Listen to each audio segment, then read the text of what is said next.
குருஷேத்திர யுத்தம் முடிந்து போய்விட்டது. அம்பு படுக்கையில் பீஷ்மர் படுத்திருக்கிறார். பாண்டவர்கள் வராங்க. அங்க பாண்டவர்கள் வந்து அப்படியே வணங்குறாங்க. தருமன் கேட்கிறான், பிதாமகனே, அரச நீதினா என்ன? மக்களை ஒரு அரசன் எப்படி சிறப்பாக ஆள முடியும்? எனக்கு அரச நீதியை சொல்லிக் கொடுங்க அப்படின்றான். பீஷ்மரும் அரச நீதினா என்ன, எது நீதி என்று வகுப்பெடுக்கிறார். அப்படியே சன்னமான குரல்ல பேசுறார். அப்படி அவர் பேசுறப்போ ஒரு சிரிப்பு சத்தம் கேட்கிறது. அது ஒரு பெண்ணோட சிரிப்பு சத்தம். அப்படி திரும்பி பார்த்தால் பாஞ்சாலி சிரிச்சர்றா, திரௌபதி. எல்லாருக்கும் அதிர்ச்சி. பீஷ்மர் காலத்துலையும் விழுந்துருச்சு. பீஷ்மர் கேட்கிறார், ஏன் சிரிக்கிற அப்படின்னு. இல்ல இல்ல ஒன்றும் இல்லை தாத்தா. இல்ல இல்ல நீ ஏன் சிரிக்கிற சொல்லு. அப்ப பாஞ்சாலி சொல்றா, நீங்க அரச நீதியை சொல்றது எனக்கு வேடிக்கையாக இருக்கு. தருமன் கையை பிடிக்கிறான், பாஞ்சாலி கைய. அவ சொல்றா, நீங்க எப்படி பேசலாம்? ஏன்? இல்ல, அன்னைக்கு துரியோதனன் அவையில் எனக்கு அநீதி இழைக்கப்பட்டது, நான் அவமானப்படுத்தப்பட்டேன், நான் மானபங்கப்படுத்தப்பட்டேன். அப்ப அதெல்லாம் பார்த்துக்கிட்டு நீ அமைதியா தானே இருந்த.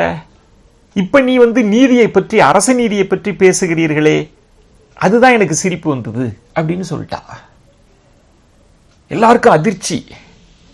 பீஷ்மர் மெல்ல அப்படி கண்களை மூடிவிட்டு, ஆமாம் உண்மைதான். அவர் சொன்ன முக்கியமான வாசகம் நான் தான் சொல்றேன். பீஷ்மர் சொல்றார், அப்போது நான் அவன் கொடுத்த சாப்பாடை சாப்பிட்டுட்டு வாழ்ந்து வந்தேன், அவன் ஆதிக்கத்திற்கு கீழ் இருந்தேன்.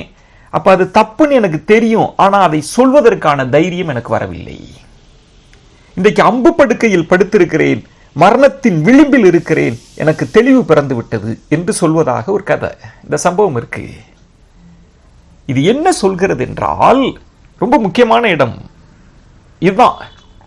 நீங்க தவறான மனிதர்களோடு இருந்தீர்கள் என்றால் உண்மையை பேசக்கூடிய தைரியத்தை இழந்து விடுவீர்கள். பீஷ்மர் அறிவின் வடிவம். அறிவு முக்கியமல்ல, அறிவை பேசுகிற துணிச்சல் தான் முக்கியம். சரியான நேரத்தில் சரியான விஷயங்களை உறக்க பேசுகின்ற அந்த துணிவு தான் ரொம்ப முக்கியமானது. பீஷ்மர் சொன்னதாக நான் புரிந்து கொள்கிறேன். நீங்க அதிகாரத்தின் பக்கம் இருக்க இருக்க இருக்க உண்மையை பேச மாட்டீங்க. நான் இன்னொன்றையும் சொல்கிறேன், மகாபாரதம் சொன்னது இன்றைக்கு எல்லோருக்கும் பொருந்தும். தப்பு செய்வது மட்டும் குற்றம் அல்ல, தப்பு நடக்கிற போது, தவறு நடக்கிற போது, அநீதி நடக்கிற போது அதை பார்த்து கொண்டு அமைதியாக இருப்பதும் குற்றம்தான்.